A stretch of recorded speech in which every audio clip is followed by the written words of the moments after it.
Ayan na. Simula na talaga. So kailangan ko na gumising na maaga para magtanggal ng yero dito sa kotse. Ayan, sila Enzo naninibago. Dati naman sanay sila sa snow, pero ngayon since first time uli nag-snow, ayan, parang naninibago uli sila. Let's go, Enzo.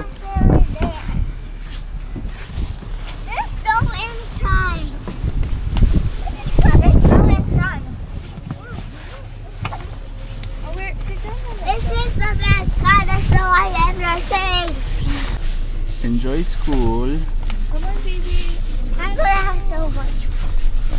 Wait lang. Sky, come on down. Come on down. It's gonna have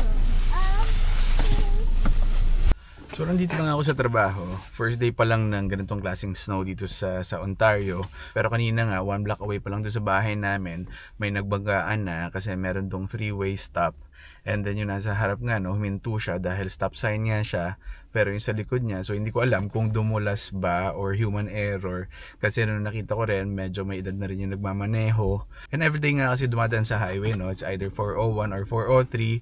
Pero kanina nga, parang relatively medyo mabagal lang yung takbo ng mga sasakyan. Kung usually ang takbo mga around 100 kilometers per hour, kanina siguro mga around 70 to 60 kilometers per hour na lang yung takbo ng mga sasakyan.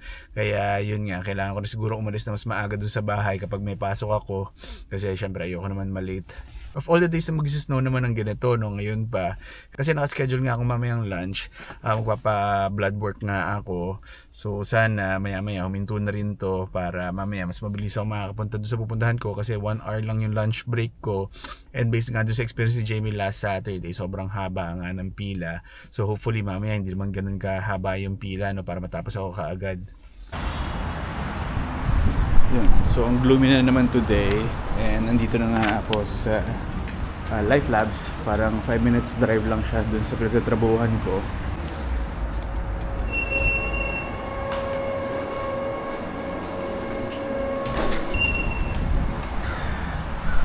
Yun, so natapos na nga ako magpa-check.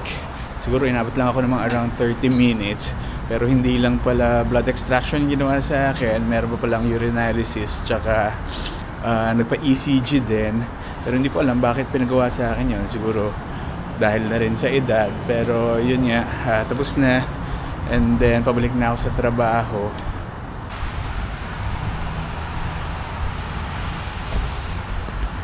Yun, so gabi na nga. Dito lang ako sa Heartland kasi uwian ko nga 5:30. And then si Jamie 6 PM pa kasi. Kaya dito na lang muna ako nag-killing time para sunduin ko na lang siya mamaya. So dito na lang ako nagpunta, no, para while na hinihintay ko siya, pwede akong tumingin dito around the area. Pero yun nga yung sitwasyon ngayon dito. Ayun, nagsisnow pa rin. Pero based naman doon sa forecast, tomorrow wala na ata.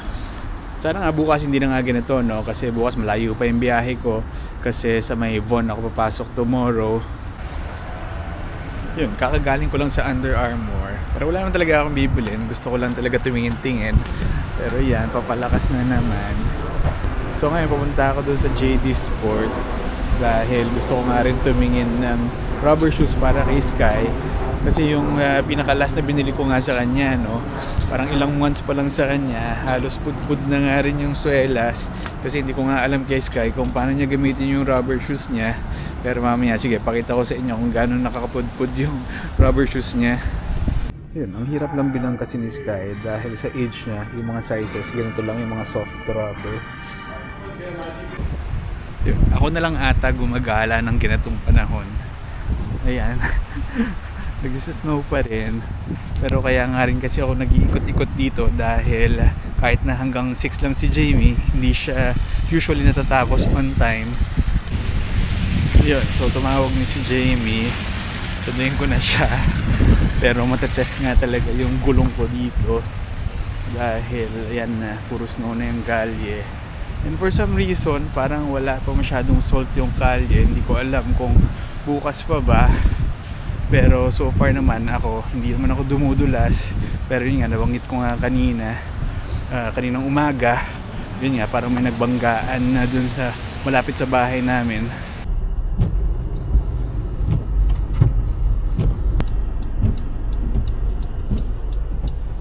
so nasundo ko na si Jamie, pauwi na kami. And actually, gutom na ako dahil kanina nga nagpakuha ako ng dugo. Pero yun nga, meron siyang fasting. So hindi pa ako kumakain ng buong araw. Although sanay naman ako na hindi kumakain buong araw. Pero pagdating nga ng ganitong oras, gutom na ako. Kaya minsan, minamadali ko si Jamie na umuwi na kami. Yun, so ngayon magluluto na si Jamie. Ano luluto mo? Giniling with patatas. Murang-mura natin nabili ite. $1.77. Yun, so every time na uuwi kami, ayun, ang gulo ng bahay. Kasi si Enzo, pinakalat yung mga laruan niya. Ayan. So Enzo, you have a new toy? Who gave you that? At Tichi's friend. What's her name? Tita. Ang tita? Nothing. Ate Ate. Mia. Ate Mia. Oh, you say thank you to her. Thank you.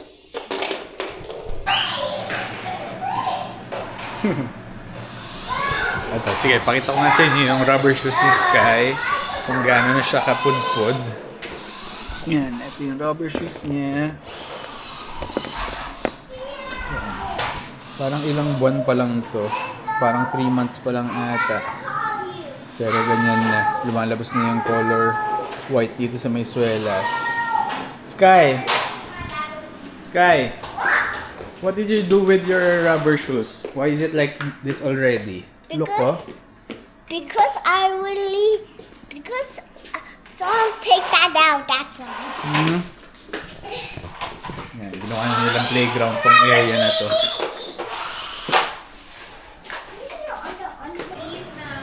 Kain na!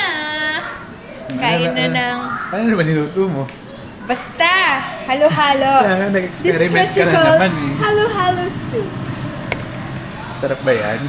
Ala molo, ala dumpling soup. Bahala na. Mommy, look, I'm doing. So ito na yung niluto ni Jamie. Yan. Anong gulay ito?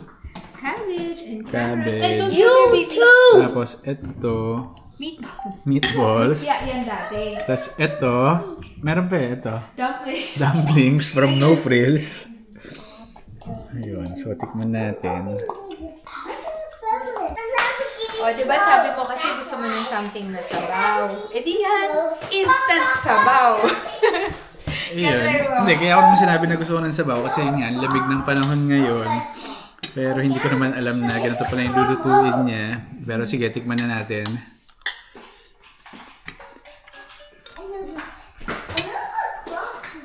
Sarap naman. Ano lasa Kakaiba. niya? Kakaiba? Tuwa ko. Pero pwede siya maging ulam. Pwede naman. Para at least may meat, merong gulay. May gulay, healthy po siya. Pero yun, yung kanin namin, konti na lang kasi wala pa kaming inaabutan na sale ulit. So sana magkaroon ng sale soon ng bigas. Gusto mo ba lagyan ng sate social para parang shabu-shabu na yun. Tingin niya. No, it's a surprise food. Try it first. What's that sinigang? It's not sinigang. Yan. So kakain na lang muna kami. Thank you for watching our video. Bye.